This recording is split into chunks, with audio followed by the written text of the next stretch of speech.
Fish. A £10,000 grant for Christian police who believe prayer can cut crime. Oh, I hope so. This is amazing. A Christian policing group which believes that the power of prayer can catch criminals. Excellent, good. And keep officers safe from harm has been awarded a £10,000 grant. I had no idea praying was so expensive. Or indeed I'd always thought that it was basically free. But, yeah, they say there is, and it's in these, circumstantial evidence to suggest that regular prayer sessions can help reduce crime rates and encourage criminals to make a new start in their lives. And this is not... Circumstantial evidence? Yeah, as in... There really isn't any. No, I mean, look, I suspect if you convinced criminals to spend their time praying instead of stealing things and stabbing people, then they'd be less stabby and steely. But to actually pray for the police to be successful and not be hurt seems to me to be ridiculous, and certainly to get a £10,000 grant for it seems perverse and bizarre. Yeah, OK. But and anyway... well, the French don't know how to make cheese, apparently. This is in The Sun, weirdly enough. They've gone with wine and cheese-beating surrender monkeys. Bosh, take that, Frenchie. It doesn't say bosh, take that, Frenchie. It says, Brits... I'll do the voice. Brits are beating French at their own game, making bubbly and cheese.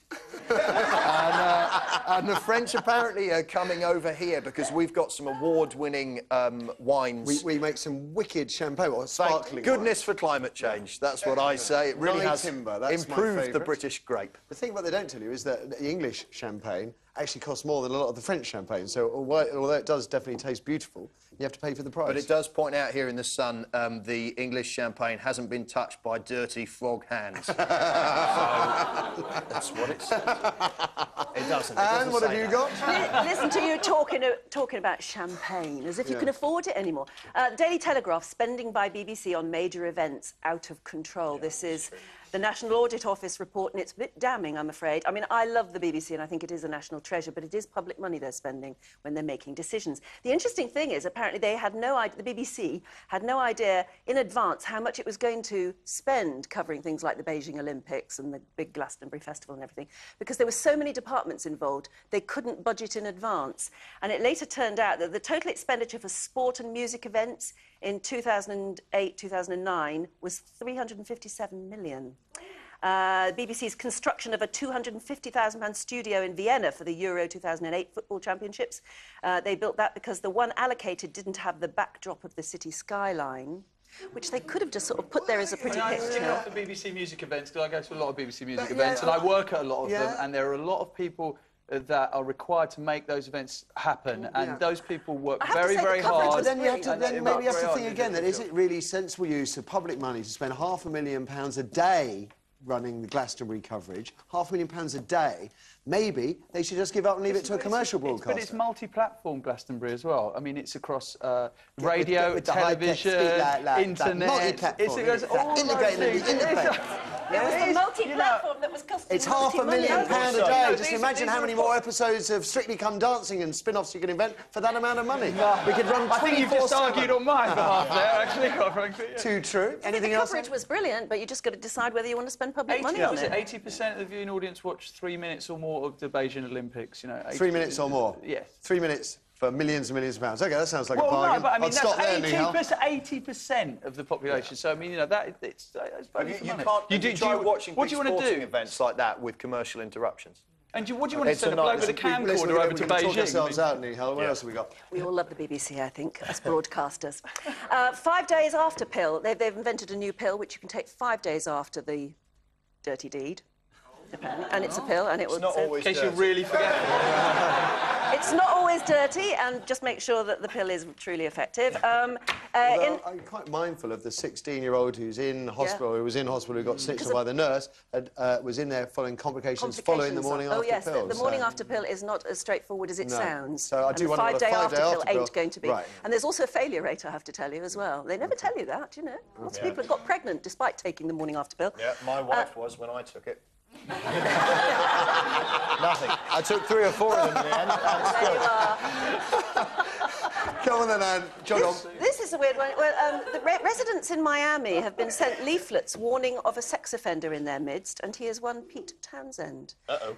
Yeah, he's playing at the Super Bowl in Miami, and residents who are obviously very upset around there are putting that leaflet around, sex offender advisory. Hang on, he's never been There's convicted. never been anything proven against him, but his name was on the on the sex offenders register. OK, I'm not sure... Yeah, OK. I know, I'm not sure that... Well, they have to go round in America, don't they? Have the law. If a sex offender moves in, you have to go and knock on people's If doors you're on the and register, say, you're on the I am a register. sex offender, introduce yourself to the neighbours.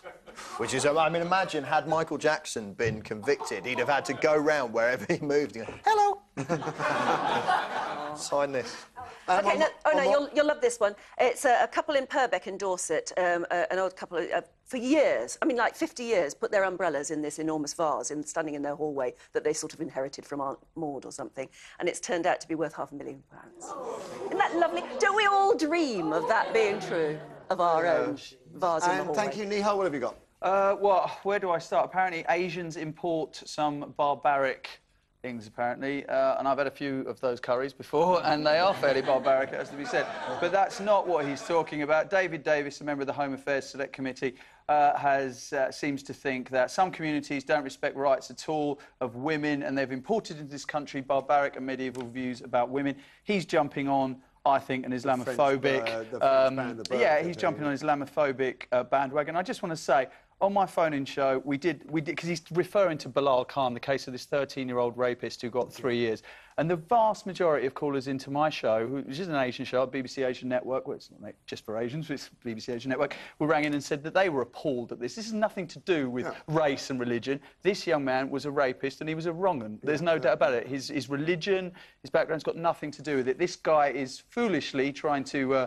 equate the two things together, and in doing so, perhaps he should leave the Tory party, and there's another party that would welcome him, I think, for those kind of views. So that's David Davis there.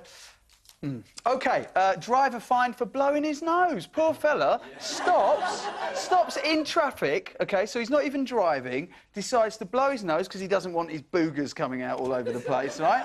And he is fined £60 on the spot by a policeman, an overzealous policeman, who's called, apparently, PC Shiny Buttons. He was the one we talked about him before. Yes, he was the guy that he's got previous. Nicked a bloke for dropping a tenner for littering.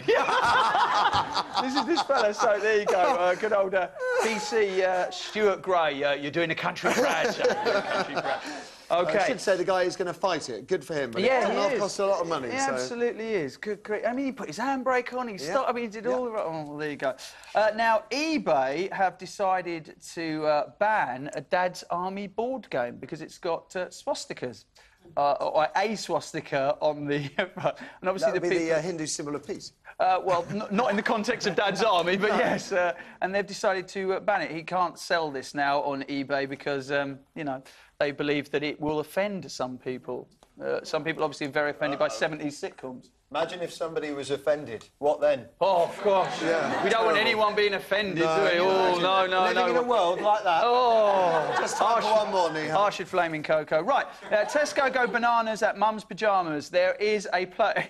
You can't make this up. The name of this place is St Mellons in Cardiff, right, where they don't want to see women in their pyjamas in the Tesco, so they're banned. The girls at work, because I've been talking about this earlier, and they said loads of women...